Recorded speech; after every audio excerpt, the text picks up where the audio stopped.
আজকে যেহেতু বাড়িতে চলে যাব সকাল সকাল এখানে ভাত খাওয়া হচ্ছে। আজকে আর নাস্তা নেই, ওর বাবা খাওয়াই দিচ্ছে ছেলেকে। আর আমি এখানে একটু নাস্তা রেডি করে নিচ্ছি, যেহেতু আমাদের দুপুরে খাবারটা হবে ট্রেনে। তো বাসা থেকেই সবসময়ই নাস্তা করে নিই। এখানে চিকেন ফ্রাই, এখানে ফ্রাইড রাইস করার জন্য চালটা ধুয়ে রেখেছি।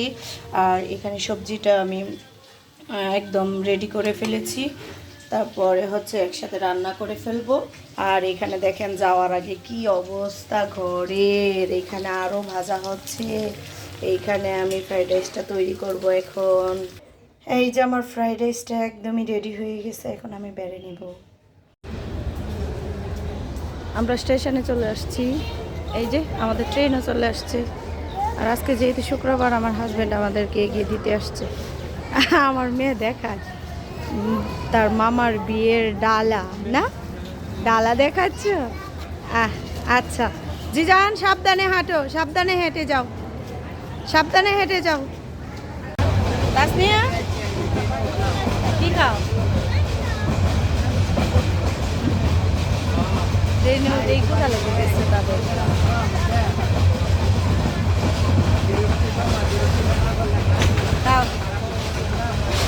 আলহামদুলিল্লাহ চলে আসছি।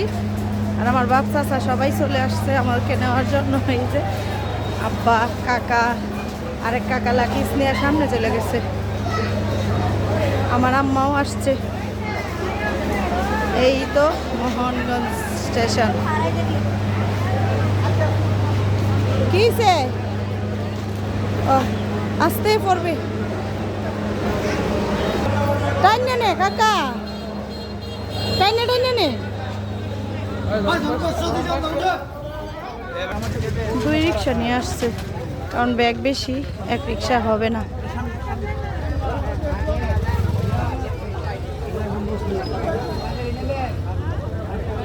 একজনের নেওয়ার জন্য 5 জন আসছে। একটা কোনটা, ওই রিক্সাটা না?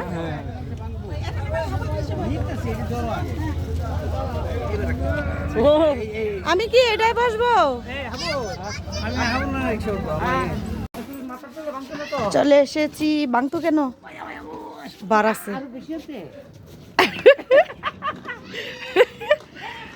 আল্লাহ, যাক মাশাল্লাহ, কারেন্টটা আছে।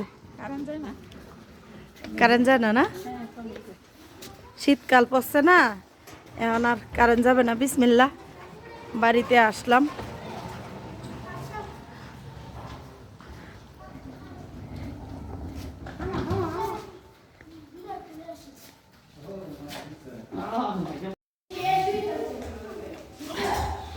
হ্যাঁ না, কেউ উঠে গেছে।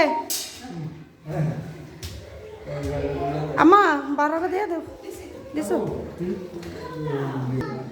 কেমন আছো তোমরা? যাই মা বাকি আমার টুনটুনি মা কোথায়? মামুনি, আমার মামুনি কোথায়? জারিফ যাইবা কোথায়? আসছি বাড়িতে এসে দেখি যে আমার ছোট বোনে এখানে এই যে শুটকি, একদম শুটকি ভাজি করছে। কি শুটকি এটা? লইট্টা মাছের শুটকি। এই যে বোনা করে রাখছে। করলা ভাজি, মচমচা করলা ভাজি। এখানে মাছ বোনা করে রেখেছে। আমি এসেই মানে একটু রেস্ট নিয়ে খাওয়া দাওয়া করছি। খাওয়া দাওয়া করার পরে ভিডিওটা করছি। তো আমি কিন্তু বড় পিসগুলা খেয়ে ফেলছি, এখন মোটামুটি খাওয়া শেষ। আর যেহেতু শুটকি ভাজি আছে, সে কারণে আমরা মূলা এইভাবে খালি মূলা চাবায়া খাই। আর এইখানে কিন্তু এই যে দেশি মুরগি রান্না করে রেখেছে, দেশি মুরগি, সাথে আছে ডাল। এটা কি ডাল? মসুরির ডাল। যেহেতু শীতকাল, এই যে ডালের অবস্থা। এই তো আজকে যেহেতু জার্নি করে আসলাম। বাটি তো সুন্দর, ক্ষেতের চাই। তোর শ্বশুরবাড়ির না? অনেক সুন্দর, সাদা ধবধবে। তো জার্নি করে এসে এই খাওয়া দাওয়া করলাম। তো আজকের ভিডিওটা এই পর্যন্তই। সবার কেমন লেগেছে অবশ্যই কমেন্টস করে জানাবেন। আল্লাহ হাফিজ।